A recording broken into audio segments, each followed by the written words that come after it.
The first warning did not come as a siren. It came as silence. Every deep space radar on Earth blinked out at once. For 6 seconds, the sky looked normal. Then every screen in the lunar defense bunker filled with a single line. Contacts, 9,900 Commander. Maya Reyes stared at it until her eyes hurt. Earth had trained for raids and skirmishes. 9,900 warships was not a raid. It was an execution. Confirmed, she said. Technicians worked fast. Gravgrid confirms mass shadows. Neutrino net confirms drive wakes. Not a glitch. Another voice cracked. They're still beyond Pluto, but closing fast. Maya forced air into her lungs. Condition black. Wake every station. Wake every city shelter. A pause. Then she added the order no one liked to hear in real life. And wake the vault. Dr. ELIAN PARK, standing behind her, went very still. He was the scientist the military did not talk about in public. He was also the reason Earth still had one last card. They found us. ELIAN murmured. Maya did not ask how he knew. She already felt it. The universe had finally decided Earth was worth taking. War Marshal Corvex of the Varelian Dominion watched Sol grow on his main display. His fleet, 9,900 ships strong, moved like a metal tide. They did not hide. They wanted Earth to see the size of the fist before it landed. Target confirmed, an officer said. Sol 3. Local name, Earth. Corvex clicked his jaw plates. Good. Begin the lesson. He had read human signals. Humans argued, joked, and bragged across open channels. They told stories where they always won. Corvex planned to correct that habit with fire. A lieutenant stepped forward. Marshal, unusual emissions from the southern pole. Like a pulse, Corvex waved a claw. Fear makes strange lights. Ignore it. The lieutenant bowed and backed away.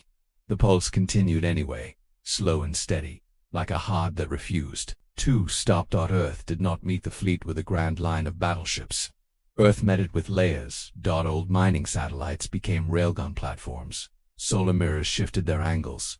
Stealth drones slid into the dark, waiting. The defense web looked small on the hollow map, a thin spiderweb in a wide room. An officer swallowed. Ma'am, we can't stop that many. Maya's voice stayed calm. We aren't stopping them out there. She pointed at the gravity well around Earth. We let him come in. Then we make the fight the wrong shape. Some faces tightened. They knew what she meant. A trap.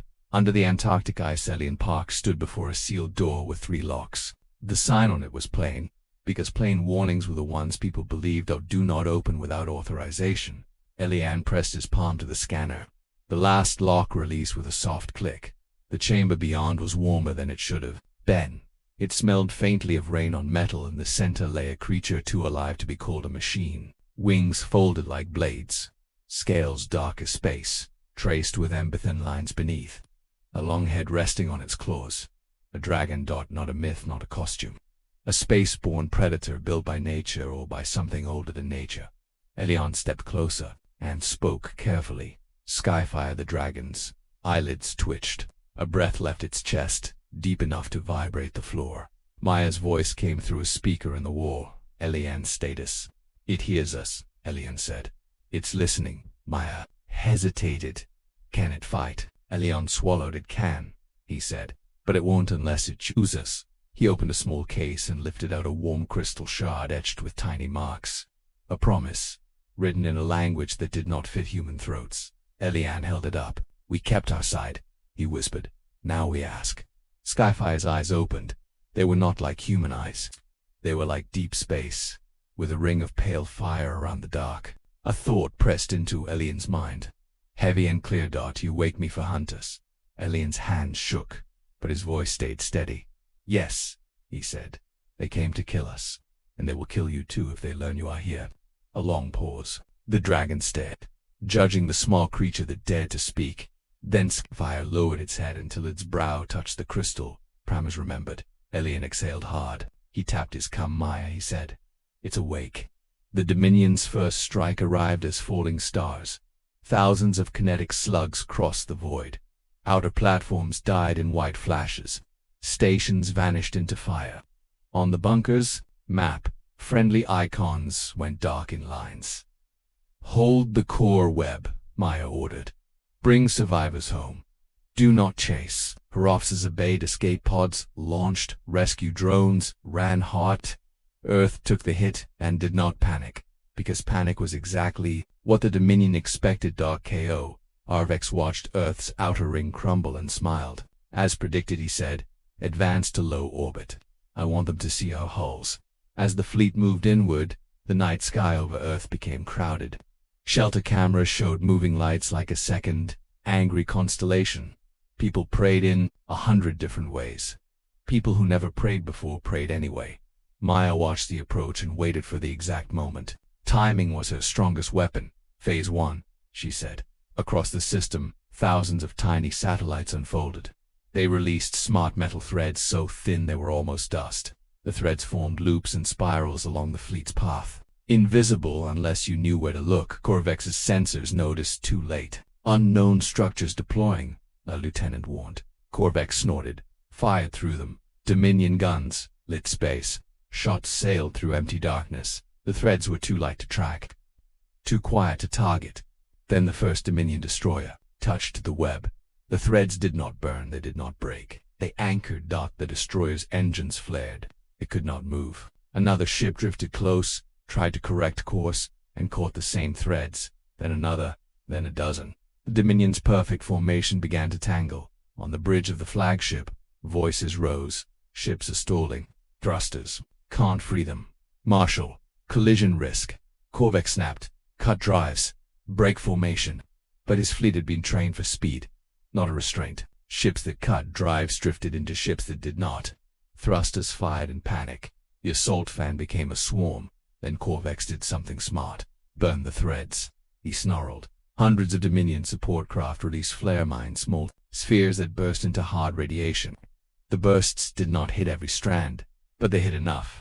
On Maya's map, parts of the web went thin. Several trap ships jerked free. 300 Dominion warships surged forward, and their main guns began to charge. The energy readings spiked. These were not normal cannons. These were planet lances, meant to drill into a world from orbit. For the first time, Maya felt real cold in her bones. If those lances fired together, cities would die before anyone could run. Target the lance capacitors, she ordered. Everything we have. Railguns first, lasers second. Earth's guns hammered. A few Dominion ships exploded, most kept charging. One lance fired early. A thin, bright line cut past Earth and carved a glowing scar through the upper atmosphere. The sky over the ocean flashed into a sudden green curtain like an angry aurora. A second lance began to fire. Maya whispered, "Now, Alien, please." Maya's eyes stayed on the map. Phase 2. Earth's railguns fired again. Not at the biggest hulls. At the fuel tenders and relay ships. At the quiet support craft that kept a swarm fed and coordinated. The Dominion fleet began to bleed in the places it could not afford to bleed. Korvex's smile vanished. "This should be impossible," he hissed. "Earth is primitive." A prisoner on the edge of the bridge, an old advisor taken from a conquered world, whispered through shaking lips. "Humans are never primitive," it said. "They are patient." Korvex ignored it. He had bigger problems. A new contact appeared on his screens. Not a ship, not a missile, a living mass, moving with purpose, above Earth's atmosphere, rose into the dark. It did not fly like a bird. It jumped, and gravity forgot how to hold it. A pale field wrapped around its body, bending space like cloth. In seconds it was in orbit. Then beyond, gliding through vacuum as if vacuum was watered in the bunker. Alarms squealed as instruments tried and failed to label it. A young officer whispered, "Is that ours?" Maya answered softly, "It is with us." On Korvex's flagship, officers shouted, "Unknown entity. Energy spike. Target locks failing." Korvex stood from his throne. "Fire everything," he ordered. Thousands of guns swung. Plasma lances flashed. Missiles launched in thick swarms. SKYFIRE did not dodge. It opened its mouth. No sound traveled in space. But every Dominion sensor heard the same thing. A pressure wave. A gravity shout. A silent roar that struck systems like a hammer. Screens shattered. Guidance failed. Missiles lost their minds, curved back, and slammed into Dominion hulls. A cruiser split under its own friendly swarm. Korvex felt cold spread through his chest. This was not electronic warfare.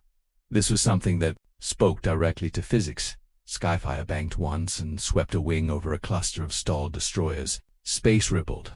Hull plates folded inward, crushed by an invisible grip. Ships crumpled without explosion, turning into drifting scrap. The old prisoner on the bridge began to laugh, half sobbing. A starworm, it whispered. One of the old one's Corvex snapped his gaze to it. Then humans tamed it. The prisoner shook its head. No, it said. They did something worse. It swallowed. They made it care. Maya felt the battle tilt. The Dominion swarm had numbers, but numbers needed control. Control was what Earth's web stole. Fear was what SKYFIRE added. Dominion relays are down, a sensor chief said. Missile nets failing. Engines stalling across the fleet. Maya opened a direct channel anyway, even though SKYFIRE was not a ship. SKYFIRE, she said, slow and clear. Earth defense is grateful. A presence touched her mind. Heavy but no longer hostile. The hunters brought their pack. I will break their teeth. Maya's pulse hammered. Do you need anything from us? An image flashed in her mind. A pattern. A single bright point in space. A line drawn from the sun. Maya understood. All solar arrays. She ordered pivot to node 7. We're building a lens. Officer stared. That will overload the grid. Do it, Maya said. If the grid burns, we rebuild it. Later, solar collectors near Mercury and Venus swung. They were built for power and industry, not war. But light did not care why it was moved. It only cared where it went. Beams formed, thin and clean, converging above Earth. The meeting point became bright. Then brighter. Then white. KO. Arvex saw it and felt fear for the first time. Retreat, he roared. Full retreat. Break free. His fleet tried. Many ships were still caught in the web. Others were blocked by burning tenders and broken relays. In the middle of it all, the dragon circled. Calm and precise. The white point flared, the spear of concentrated sunlight punched through space. It sliced Dominion hulls apart in silent halves. It cut carriers, then cruisers, then battleships, leaving glowing edges that cooled into drifting metal. Ships died fast, not in heroic duels. In clean, terrible math. Arvex's bridge shook as debris slapped the flagship's shields. Alarms screamed. His officers shouted, bleeding from stress and pressure shifts. Corvex grabbed the rail. Who authorized this? He shouted, as if the universe needed permission. The prisoner whispered. The humans didn't. It stared at the dragon on the screen. The dragon did. The Dominion fleet broke. When the center began to die, the outer ships ran. Engines fled, trying to climb out of Earth's gravity. Some succeeded for minutes. Then SKYFIRE spread its wings wide. The ember lines under its scales brightened until they looked like rivers of light. Space itself rippled. A ring formed, like a circle drawn on water. The fastest Dominion ships lunged for it, desperate for a jump window. 17 ships made it through. Before the ring snapped shut, Maya watched the icons streak away. Her jaw tightened. Can we stop them? Elian's voice came through, quiet and sure. No, he said, and we shouldn't. Maya understood the point. Survivors carried stories. Stories were weapons. Within the hour, the rest of the invaders were gone. 9,900 ships had come to teach Earth fear. Earth had taught them something else. After the last hostile icon vanished, the bunker did not cheer. People sat in silence, feeling the weight of what they had survived. Maya's hands shook now that she could let them. How many escaped? She asked. 17. A technician answered. Everything else is debris. Maya looked up at the main screen. SKYFIRE hovered near Earth, not moving, just watching. ELIAN appeared on a side monitor. He wants to speak, he said. Maya nodded. I'm listening. The dragon's presence filled her mind. Gentler now. Images moved through her thoughts, like memories shared by touch. A crash in ancient time. A wound. Humans finding a dying thing in the ice and choosing to heal it instead of cut it apart. Years of quiet care. A promise sealed in crystal. Then a final image. A larger shadow, far away, sleeping in deep space. A mother, a scattered kind, hunted for ages. The hunters will return, SKYFIRE said. For you. For us, Maya swallowed. Then we stand together, she said. As long as you choose to. A warm, sharp certainty answered. I chose you when you chose me. Light years away. The 17 Dominion ships limped through folded space. Their hulls were scarred. Their crews were silent. Corvex's flagship had not returned. A surviving captain recorded a warning for the Dominion High Throne. His voice shook like a man speaking. Tool Storm did not return to Sol, he said. Do not threaten that world. He swallowed hard. They have something in their eyes. He hesitated, then forced the last word out. A dragon, and humans who made it fight. He ended the recording and stared at the dark. In his mind he still felt the silent roar. He still saw ships, split like toys. He understood, too late, what the real lesson was. Earth was not protected by walls. Earth was protected by choices. Back on Earth, Maya stepped outside the bunker. The sky was clear. The stars were steady again. For one brief moment a dark shape crossed the stars. A wing, a glimmer of ember lines. A promise that was alive. Maya watched it go and whispered, not in fear, but in awe, "Welcome home."